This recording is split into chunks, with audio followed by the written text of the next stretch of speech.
Hi everyone.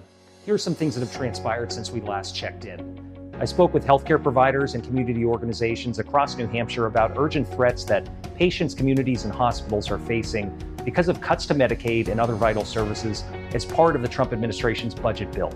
I went to the Hillsborough County Nursing Home in Goffstown, Dartmouth Hitchcock Medical Center in Manchester, St. Joseph Hospital in Nashua, Parkland Medical Center in Derry, Health First Family Care Center in Franklin, Harbor Care in Nashua, Families First Health Center in Portsmouth.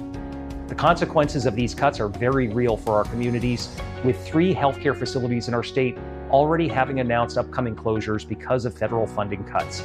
So I'll never stop fighting against reckless actions in Washington that will seriously harm those in need, kick tens of thousands off their health insurance, cause healthcare costs to skyrocket, and undermine public health across the state of New Hampshire. At the Manchester Boys and Girls Club, I sat down with parents, advocates, and experts to hear about how funding cuts and reckless tariffs are increasing costs this back-to-school season.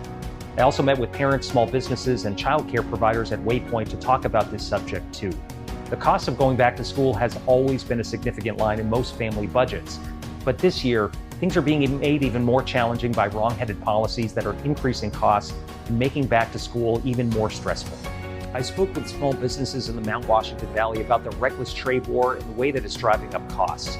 It's made it nearly impossible for businesses to plan and predict what's happening in the future.